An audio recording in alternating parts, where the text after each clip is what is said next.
కాలముల మహిమ. అనగనగా ఓ ఊళ్ళో ఓ బ్రాహ్మణుడు ఉన్నాడు. అతని తల్లి, పెళ్ళాం, పెళ్ళాం తల్లి కూడా అతని దగ్గరే ఉంటున్నారు.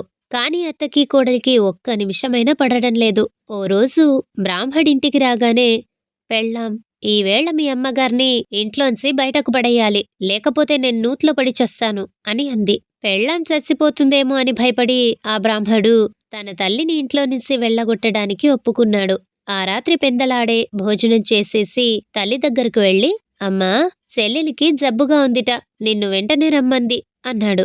పదర నాయనా, వెళ్ళి వద్దాం, నన్ను వెంటనే దిగబెట్టరా అంది తల్లి కూతురి మీద ప్రేమ కొద్దీని. ఆ రాత్రికి రాత్రే తల్లిని తీసుకుని కొడుకు బయలుదేరాడు. మధ్యదారిలో ఓ చిన్న అడవి ఉంది.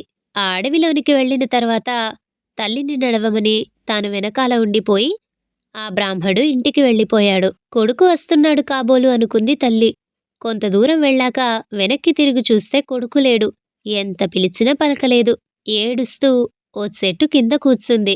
అక్కడకు కొంతసేపయ్యాక వేసవికాలం వచ్చి, అమ్మా అమ్మా, నేను వేసవికాలాన్ని, మంచిదాన్నా కాదా అంది. అయ్యో, నీవు మంచిదానవేనమ్మా. నీ కాలంలో హాయిగా ఎక్కడికైనా వెళ్ళవచ్చు. నీ కాలంలో పెళ్ళిళ్ళు పేరంటాళ్ళు జరుగుతాయి. మామిడి పళ్ళు, పనస పళ్ళు దొరుకుతాయి. నీవు మంచిదానవమ్మా అంది తల్లి. వేసవికాలం వెళ్ళిపోయింది. తర్వాత వర్షాకాలం వచ్చి, నేను వర్షాకాలాన్ని, నేను మంచిదాన్నా కాదా అంది. అయ్యో, నీవు మంచిదానవమ్మా. నీవు లేకపోతే నీళ్ళే లేవు. నీరు లేకపోతే మేం బతకడమెలాగా? చెరువులు నిండుతాయి. నీవల్లే పంటలు పండుతాయి. నీవు చాలా మంచిదానవమ్మా అంది తల్లి. వర్షాకాలం వెళ్ళిపోయింది. శీతాకాలం వచ్చి, అమ్మా, నేను శీతాకాలాన్ని, నేను మంచిదాన్నా కాదా అంది. అయ్యో, నీవు మంచిదానవమ్మా. నీ కాలంలో హాయిగా నిద్రపోవచ్చు. జామిపళ్ళు, సీతాఫలపు పళ్ళు వస్తాయి. నీవు మంచిదానవమ్మా అంది తల్లి. వెంటనే 3 కాలాలు ఒకమారు ప్రత్యక్షమై, నీవు మాట్లాడితే మాణిక్యాలు రాల్తాయి, నవ్వితే నవరత్నాలు రాల్తాయి అని దీవించి ఆవిడ అడక్కుండానే ఆవిడని తీసుకుని వెళ్ళి కొడుకు ఇంటి దగ్గర దిగబెట్టాయి.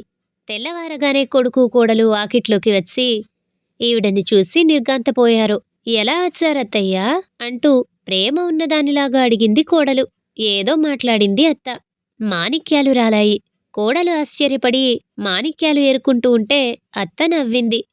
నవరత్నాలు రాలాయి. ఇంకా ఆశ్చర్యపడింది కోడలు. అప్పట్నుంచి అత్తగారిని కొద్దిగా గౌరవించేది. కాని ఓ పెద్ద విచారం పట్టుకుంది కోడలికి. ఈ రాలే రత్నాలు, మాణిక్యాలు మా అమ్మ నోటి నుంచి రాలక అత్త నోటి నుంచి రాలుతున్నాయి అని. మా అమ్మను కూడా ఇలాగే చెయ్యాలి అనుకుంది. వెంటనే మొగుణ్ణి పిలిచి తన తల్లిని కూడా అడవిలో వదిలేసి రమ్మంది. సరేనన్నాడు బ్రాహ్మడు. ఆ రాత్రి భోజనాలయ్యాక అత్త, అల్లుడు అడవికి వెళ్లారు. తన తల్లిని వదిలేసిన చోటనే అత్తను వదిలి అల్లుడు ఇంటికి వెళ్ళాడు. అత్తగారు ఓ చెట్టు కింద కూర్చుంది. కొంతసేపయ్యాక వేసవికాలం వచ్చి, అమ్మా, నేను వేసవికాలాన్ని, మంచిదాన్నేనా అంది. అనగానే, చాల్లే నీ మంచి, చెప్పక్కర్లేదు, వెధవ మంచి, ఎండలు తెగ కాస్తాయి. ఈ చెవిగాడుపు ఆ చెవికి కుడుతుంది. మంచి నీళ్ళైనా దొరకవు, వెధవకాలం, పోపో అంది. వేసవికాలం వెళ్ళిపోయింది. వర్షాకాలం వచ్చి, అమ్మా, నేను మంచిదాన్నేనా అంది. చీచీ, వెధవకాలం, వర్షాలు పట్టుకుంటే వదలవు, జారు, బురద, మడిబట్టేనా ఆరదు, ఓ ఊరు వెళదామంటే లేదు అంది అత్త.